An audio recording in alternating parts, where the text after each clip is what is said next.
की तरह उस घर को मानने लगे और छान कर देखने लगे और लोगों को दिखाने लगे कि ये वही जगह है जिस लड़की के साथ ऐसी घटना हुई। ये पुराना मामला है, लेकिन हमने कोई सबक नहीं लिया। अब जब सुप्रीम कोर्ट ये कह रहा है कि विक्टिम को बचाना चाहिए, मुझे आज की बात याद आ रही है। आज जब निर्भया केस में हियरिंग थी, तमाम तरह की बातें हुई। हम जानते हैं कि वो क्योंकि जुवेनाइल है तो ज्यादा से ज्यादा 3 साल की सजा होगी, और ये इस देश का दुर्भाग्य है कि सब कुछ जानते हुए भी हमें उस कड़वी गोली को खाना है। बिल्कुल। और मैं ये समझती हूँ अब हालात तभी बदलेंगे जब हम डेडलाइन फिक्स करेंगे और हम फॉलो अप की आदत डालेंगे। बिल्कुल। अब सवाल यही है वर्तिका जी, बंडाली जी से मैं पूछूंगा, जब बुलंदशहर में एक दलित लड़की के साथ रेप होता है, जो महिला थाना होता है, महिला थाने में उसी को कारागार में डाल दिया जाता है, तो सुप्रीम कोर्ट सुओबोटो कॉग्निजेंस लेता। आपको नहीं लगता ये बड़ा मामला है? क्योंकि सुप्रीम कोर्ट की गाइडलाइंस का सीधे सीधे उल्लंघन है, आपने रेप विक्टिम को सिक्योरिटी नहीं दी। हाँ बिल्कुल, बिकॉज सुप्रीम कोर्ट ने जो डायरेक्शन पास किया, रेप विक्टिम हो या विटनेसेस हो, इनको तो सुरक्षा देना चाहिए, और ये ड्यूटी भी पुलिस की है। सुरक्षा कौन देगा? It's the police is an agency of the government, यही लोग मतलब सुरक्षित करेंगे। तो यहाँ पे मतलब it's a contempt of the court if the court directions are not been followed properly. बिल्कुल, आप सही कह रही है, कंटेम्प्ट ऑफ कोर्ट है। लेकिन उत्तर प्रदेश की राजधानी लखनऊ में बेखौफ बदमाशों ने एक मासूम बच्ची को अगवा किया, फिर उसके साथ दुष्कर्म कर बेरहमी से उसे मार डाला। लेकिन मौके पर पहुंची लखनऊ पुलिस ने पीड़ित परिवार को इंसाफ दिलाने के बजाय मामले को दबाने की कोशिश में लगी रही। राजधानी में, उत्तर प्रदेश की राजधानी है लखनऊ, वहां ये होता है। राजधानी में शासन की नाक के नीचे जब ऐसा हो रहा है तो यूपी के बाकी जिलों का हाल आप खुद समझ सकते हैं।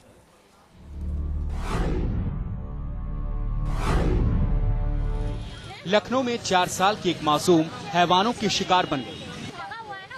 घटना लखनऊ के पौष इलाके गोमती नगर की है, जहां 4 साल की एक मासूम के साथ दुष्कर्म के बाद उसकी बेरहमी से हत्या कर दी गई। पोस्टमार्टम रिपोर्ट के मुताबिक बच्ची के साथ दुष्कर्म किया गया और फिर धारदार हथियार से गोदकर उसकी हत्या की गई। बच्ची के शरीर पर चोट के 8 निशान पाए गए हैं। 3 चक्कू ये लगे हैं, खाल कटी हुई है, गहरे गहरे ये निशान है, और पूरे बदन में जैसे चक्कू के निशान लगे। ये नस कटी हैं दोनों, और पूरे बदन में जान पड़ते हैं चक्कू के मारे। घटना रविवार की है, जब अपनी मां और बहन के साथ फुटपाथ पर सो रही 4 साल की बच्ची को बदमाश उठा ले गए। दरिंदों ने उसके साथ दुष्कर्म करने के बाद बेरहमी से उसकी हत्या कर दी और लाश को वहां से कुछ दूरी पर फेंक दिया। सोमवार की सुबह बच्ची की लाश बरामद की गई। सुबह भोर में करीब 3 बजे इनकी मां ने देखा तो वो लड़की नहीं थी, तो उसने ढूंढने की कोशिश की और सुबह उसे पता चला कि उसकी लाश पड़ी हुई है और कुछ कुत्ते उसको नोच रहे हैं, ऐसा उसका कहना है। वारदात के बाद गोमती नगर पुलिस कार्रवाई करने की बजाय मामले को दबाने की कोशिश में लगी रही और कुत्तों को इस मासूम की मौत का जिम्मेदार ठहराकर अपना पल्ला झाड़ लिया। लेकिन बाद में पोस्टमार्टम रिपोर्ट में साफ हो गया कि मासूम को दरिंदगी के बाद बेरहमी से मारा गया था। पीएम रिपोर्ट आज हुआ है उस बच्ची का, उसमें हत्या का पुष्टि हुई है और सेक्सुअल असॉल्ट का भी पुष्टि हुआ है। ये वाकया उस दिन हुआ जिस दिन उत्तर प्रदेश के गृह विभाग ने सूबे में नाबालिग बच्चियों से दुष्कर्म और महिला उत्पीड़न की घटनाओं पर अंकुश लगाने के लिए सख्त फरमान जारी किया था। लेकिन शासन की सलाह और सर्कुलर को शुरू में ही ठेंगा दिखा दिया गया। कहीं न कहीं स्थानीय पुलिस की इसमें जिम्मेदारी बनती थी को पोस्टमार्टम के लिए उसी वक्त भेजते और उच्च अधिकारियों को इसकी जानकारी देते। लेकिन जब घटना की खबर आला अधिकारियों को लगी तो खलबली मच गई। पुलिस ने बलात्कार और हत्या का मुकदमा दर्ज किया और अब हत्यारों की तलाश कर रही है। मामले को दबाने के दोषी पुलिस अधिकारियों के खिलाफ कार्रवाई की मांग जोर पकड़ने पर गोमती नगर के तत्कालीन थाना प्रभारी को हटा दिया गया है और उनके खिलाफ जांच की जा रही है। अधिकारियों के मुताबिक जो पुलिसकर्मी दोषी पाए जाएंगे उनके खिलाफ सख्त कार्रवाई की जाएगी। मैंने एसएसपी कह दिया कि उसमें जांच कर लें, देख लें। जो एक आप लोग पोस्टमार्टम हाउस के बाहर बता रहे थे कि एसओ का कॉन्डक्ट ठीक नहीं था, वो भी चीज मैंने एसएसपी कहा है उसको देख लें, जांच कर लें, और कहीं भी कोई एडमिनिस्ट्रेटिव नेग्लिजेंस होती है तो सख्त एक्शन होना चाहिए, एग्जाम्पली तरीके। घटना के 3 दिन बाद भी अभी तक लखनऊ पुलिस के हाथ पूरी तरह से खाली है। पुलिस के पास इस बात की कोई जानकारी नहीं कि बदमाश कितने थे और कौन थे।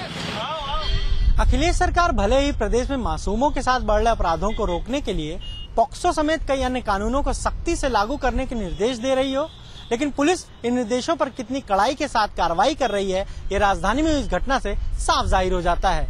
लखनऊ पुलिस ने मासूम की रेप के बाद हत्या मामले को न सिर्फ दबाने की कोशिश की, बल्कि 2 दिन बीत जाने के बाद भी अपराधियों को अभी तक गिरफ्तार नहीं कर पाई है। वीडियो जर्नलिस्ट सूफी खान के साथ अनुभव शुक्ला, न्यूज नेशन, लखनऊ।